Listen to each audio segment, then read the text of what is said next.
जब अंग्रेज भारत छोड़कर जा रहे हैं। एक किस्सा तो क्या मना रहा था, और उसी तरह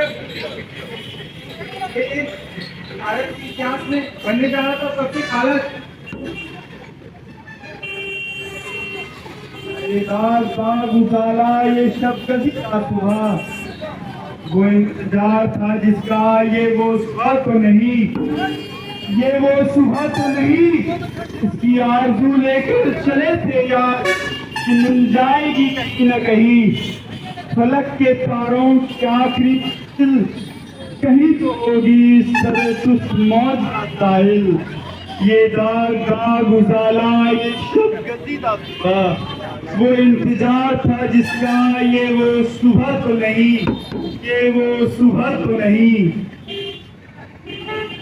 इसी दुर्भाग्यपूर्ण समय में ये दास्तान है दो भाइयों की जो एक साथ एक घर में एक छत के नीचे रहा करते थे, लेकिन काल का चक्का ऐसा हुआ कि ये दोनों भाई आमने सामने आ खड़े हुए और एक दूसरे को ऐसा घाव दे दिया कि आने वाले समय में ये घाव बार बार हरा होकर उनको अपना बंधन की याद दिला देने वाला था।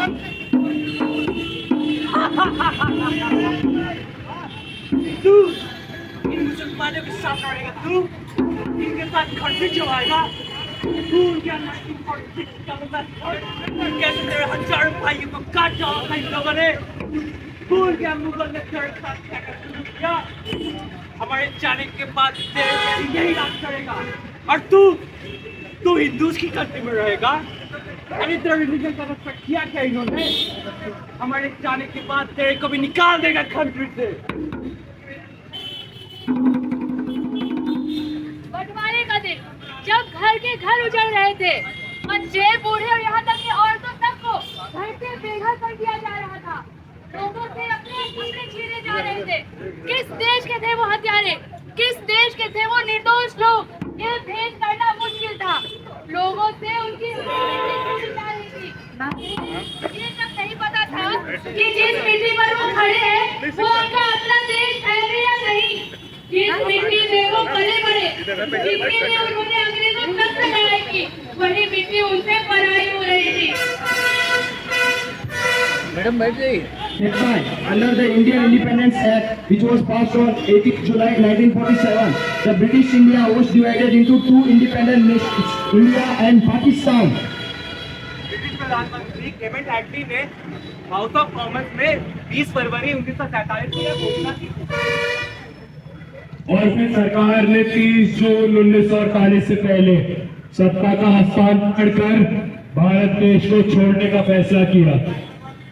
लॉर्ड माउंटबेटन की वजह से यह फैसला 1 साल पहले कर लिया गया था।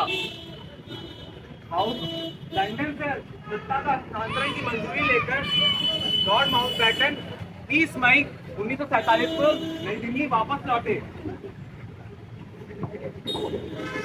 और फिर 2 जून 1947 की वो ऐतिहासिक बैठक जब भारत के विभाजन का मोटे तौर पर सम्मति बनी। भारत का विभाजन एक पूर्व योजना की तरह था। भारत जैसे देश का विभाजन वो भी धार्मिक आधार पर, इस बात का व्यापक विरोध हुआ। लेकिन ऐसा कहा जाता है कि इस बात से वही नेता सहमत हुए जिन्हें इसमें अपना हित या उज्जवल भविष्य दिख रहा था।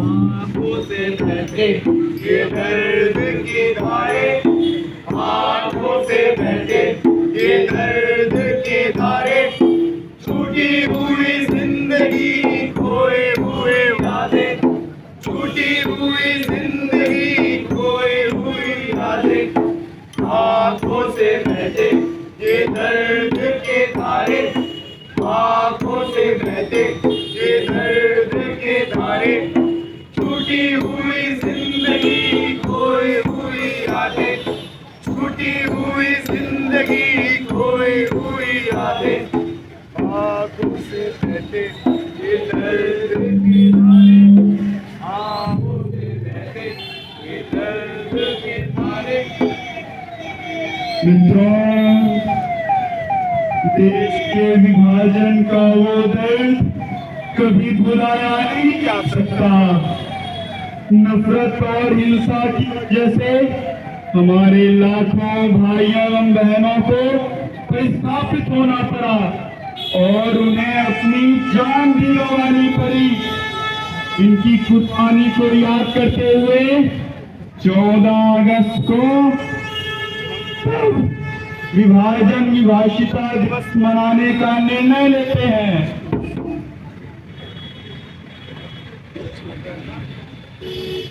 आओ हमसे मिलकर ये प्रण करें कि यदि हमारे बीच कोई भी जाति या धर्म को लेकर आए तो हम उसके बहकावे में नहीं आएंगे। हम बहकावे में नहीं आएंगे।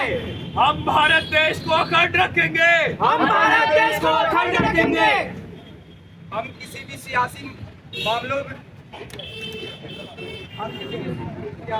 विवादों में नहीं पड़ेंगे।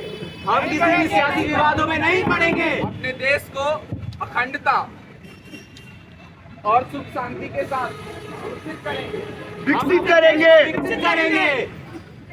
भारत माता की जय। भारत माता की जय। वंदे मातरम। वंदे मातरम।